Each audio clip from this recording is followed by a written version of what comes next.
안에 주님 말씀에 희망을 두네. 할렐루야.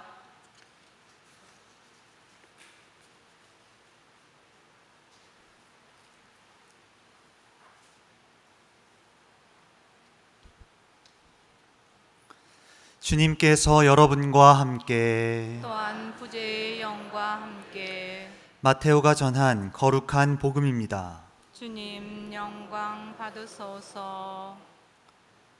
그 무렵 예수님께서 배에 오르시자 제자들도 그분을 따랐다. 그때 호수에 큰 풍랑이 일어 배가 파도에 뒤덮이게 되었다. 그런데도 예수님께서는 주무시고 계셨다. 제자들이 다가가 예수님을 깨우며 주님, 구해 주십시오. 저희가 죽게 되었습니다. 하였다. 그러자 그분은 왜 겁을 내느냐? 이 믿음이 약한 자들아.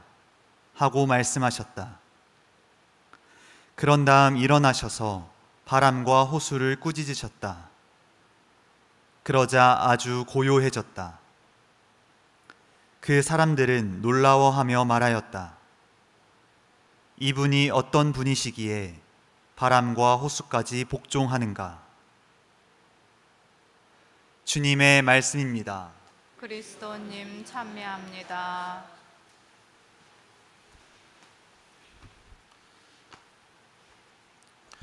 어서서 성령님,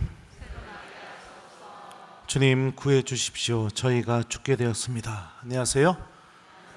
네, 이렇게 비가 오는데도 이렇게 미사에 많이 왔으니 이뻐 죽겠습니다. 오늘 꼭 복음 내용도 그렇고 풍랑에 시달리고 또 밖은 비가 오고 있고 우리도 한번 해볼까요? 주님 구해 주십시오. 저희가 죽게 되었습니다. 이렇게요.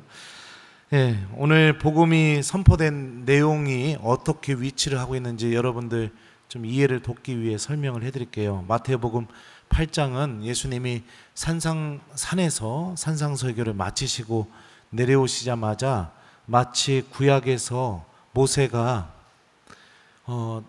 호렙산에서 시나이산에서 하느님을 만나고 내려와서 이집트에 가서 몇 가지 재앙을 일으키죠? 10가지 재앙을 일으켜요. 10가지 기적을 일으키거든요. 그런 것처럼 예수님도 산상설교를 마치고 내려오셔서 10가지 기적 이야기를 일으키는 과정 중에 하나의 이야기입니다. 이 풍랑을 꾸짖으신 이 이야기가 있기 전에 어떤 내용이 있었냐면 제일 먼저 산에서 내려오셔서 나병 환자를 고쳐주시고 그 다음에 백인대장의 병든 종을 고쳐주십니다. 그리고 나서 베드로의 장모를 고쳐주시고 그 다음에 당신께 오는 많은 병자들을 고쳐주시는 이야기입니다. 그 이야기 다음에 자리 잡은 게 오늘 우리가 들은 복음 말씀입니다. 제자들은 산상 설교를 통해서도 그리고 또 산에서 내려오셔서 예수님께서 치유 기적을 일으키시는 장면들을 옆에서 직접 목격했습니다. 그러면서 제자들이 느꼈던 것이 무엇이냐? 하느님의 구원과 생명이 예수님을 통해서 이루어진다는 것을 명확하게 느꼈겠죠. 그리고 예수님과 함께 있다라는 게 사람에게 어떤 의미인지도 명확하게 느꼈을 겁니다. 그런데 배를 타고 가다가 풍랑이 일어나서 배가 뒤집어질 것 같으니까 예수님께 이렇게 말합니다. 주님 구해 주십시오. 저희가 죽게 되었습니다. 그러니까 기적을 체험했어도 하느님의 은총을 체험했어도 그런 예수님이 나와 함께 있어도 지금 눈앞에 들이닥친 위협, 어려움 그런 것들이 다가오게 되었을 때 제자들은 예수님과 함께 있는 것이 어떤 의미인지를 잊어버린 겁니다. 그리고 다시 예수님께 매달리게 되는 거죠. 왜 겁을 내느냐? 이 믿음이 약한 자들아. 예수님의 이 말씀은 혼내는 것처럼 들릴 수 있을지 모르지만 당신께서 제자들과 함께 있는 것이 어떤 의미인지를 다시 깨닫게 해주기 위해서 예수님께서 하신 말씀일 것입니다. 살다 보면 우리도 많은 인생의 풍랑을 만날 때가 있습니다. 내가 신앙생활을 통해서 하느님께서 나와 함께 계시다는 체험들, 그리고 또 하느님께서 나에게 은총을 베풀어 주셨다는 체험들, 또 하느님께서 정말로 살아계시다는 체험들을 했음에도 불구하고 지금 눈앞에 닥친 어려움 때문에 우리들도 제자들처럼 하느님께서 나와 함께 계시는 것이 어떤 의미인지를 잊어버리고 그리고 겁에 질릴 수도 있고 또 고통스러워 할 수도 있습니다. 그런데 설사 우리가 그런 상황이 닥쳤다 하더라도 정말로 중요한 것이 무엇이냐? 그럼에도 불구하고 제자들처럼 예수님을 찾는 삶이 굉장히 중요하다는 겁니다. 주님 구해 주십시오. 저희가 죽게 되었습니다. 예수님을 찾고 예수님께 매달리고 그리고 지금 닥쳐있는 이 어려움을 예수님 안에서 해결하려고 하는 마음, 이 마음을 잘 소유하는 것이 굉장히 중요한 거죠. 주님께서는 우리가 이렇게 당신을 찾는 부르짖음을 외치게 될 때 오늘 복음에 나오는 것처럼 그런 우리들의 부르짖음을 절대로 외면하지 않으시고 당신께서 우리와 함께 계시니 안심해도 된다. 그것이 나를 뒤집어 놓을 것처럼 위협한다 하더라도 주님께서 나와 함께 계시니 절대로 나를 건드리지 못한다 라는 그 사실을 우리에게 분명히 알려주실 것입니다. 오늘 일독서 말씀 들어볼까요? 소돔이 멸망하는 장면입니다. 이 소돔이 멸망하기 전에 소돔 땅을 두고 하느님과 아브라함이 대화했던 장면을 여러분들 분명히 떠올릴 수 있을 거라고 저는 생각이 듭니다. 물어보죠. 아브라함이 의인 50명을 봐서라도 좀 구해주시면 안 되냐고. 그러니까 하느님이 그 50명을 보아서라도 내가 파멸시키지 않겠다 이렇게 하면서 50부터 시작해서 10명까지 내려가게 됩니다. 그리고 이 소돔 땅을 멸망시킬 때 하느님께서 롯을 구해주신 이유에 대해서 오늘 일독서 마지막 부분에 이렇게 언급이 되고 있습니다. 하느님께서 그 들판의 성읍들을 멸망시키실 때 아브라함을 기억하셨다. 그래서 롯이 살고 있던 성읍들을 멸망시킬 때 롯을 그 멸망 한가운데에서 내보내 주셨다.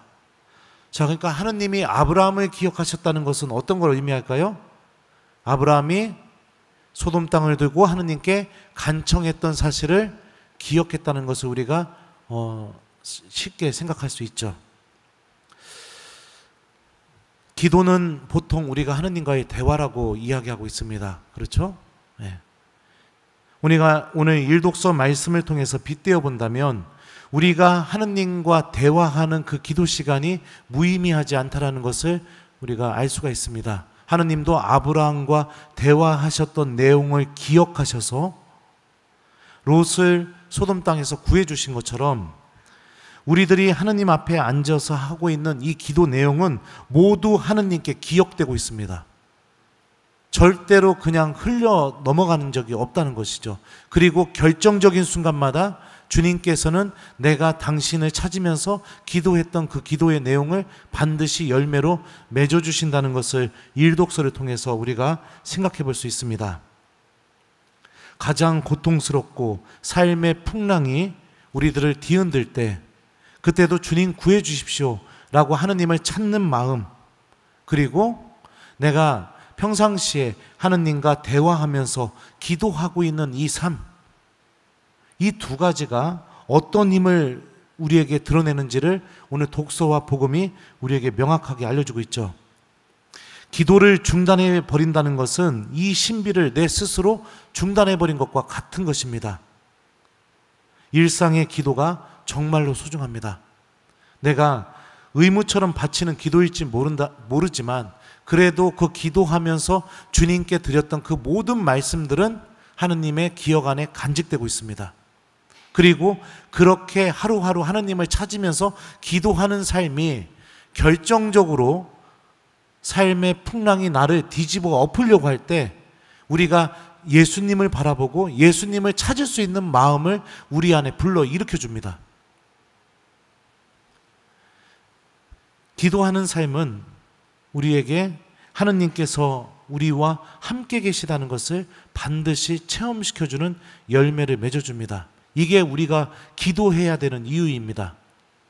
기도하지 않는 신앙인은 아무리 힘들어도 하나님을 찾지 않습니다. 저는 그 경우를 냉담자들 장례 모습 때 너무 많이 봤습니다. 부모가 죽어도 기도할 줄 모르고 유가족들 쉬는 방에 들어가서 본당 신부님은 거기서 연도하고 있는데 유가족들은 오히려 그 방에서 누워가지고 휴대폰하고 앉아있고 그런 경우들 너무 많이 봤어요. 하나님 절대 찾지 않습니다. 하루하루 성실하게 하느님과 대화하고 하느님을 찾는 그 마음이 가장 절망적인 순간에 하느님을 찾을 수 있게 우리를 도와줄 것이고, 그리고 내가 일상의 삶 안에서 주님과 대화했던 그 대화의 내용들은 하느님의 기억 속에 반드시 기억돼서 하느님께서 가장 필요한 순간에 그것을 은총으로 열매로 바꾸어서 우리에게 분명히 되돌려 주실 것이죠.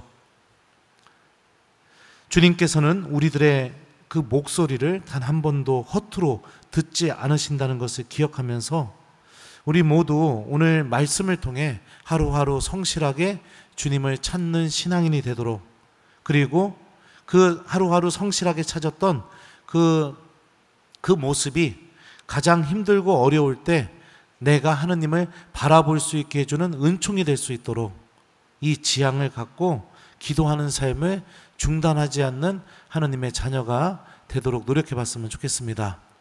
롯의 아내도 좀 인상적이죠? 막 도망가다가 뒤에 한번 쳐다보니까 소금 기둥이 됩니다. 근데 그 도망가기 전에 뭐라고 이야기하냐면 천사가 절대로 뒤를 돌아보지 말고 앞을 향해서 달려가라고 이렇게 얘기했죠. 하느님 말씀에 신뢰를 두는 삶이 중요하죠. 그러니까 우리가 기도할 때 또 한 가지 필요한 것 중에 하나가 뭐냐면 자꾸 뒤를 돌아보고 그런 삶이 아니라 주님 말씀에 신뢰를 두면서 내가 하느님만을 바라보면서 내가 기도 안에서 열심히 하느님을 향해서 달려가는 신앙인이 되는 것도 아주 중요한 모습이라고 우리가 볼 수가 있죠. 그래요. 숙제 드릴게요. 오늘 숙제는 여러분들 오늘 저녁 기도 하셨나요? 다들? 아직 안 하셨으면 성실하게 저녁 기도하는 오늘 하루가 되었으면 좋겠고요. 저녁 기도 이미 하신 분들은 오늘 독서 복음 말씀 천천히 읽어보면서 하느님께 이런 기도를 했으면 좋겠어요. 주님, 제 입에서 기도 소리가 끊어지지 않게 해주십시오. 주님, 가장 절망적일 때 제 영혼이 당신을 바라보고 저도 제자들처럼 주님을 찾을 수 있게 저를 축복해 주십시오. 이렇게 짧게 기도하고 오늘 하루를 마무리하는 저녁이 되었으면 좋겠습니다. 기도하는 삶은 절대로 실패하지 않습니다. 그러니 사랑하는 우리 교회 여러분들, 우리 기도하는 삶을 절대로 중단하지 않았으면 좋겠습니다. 주님 구해 주십시오. 저희가 죽게 되었습니다. 아멘.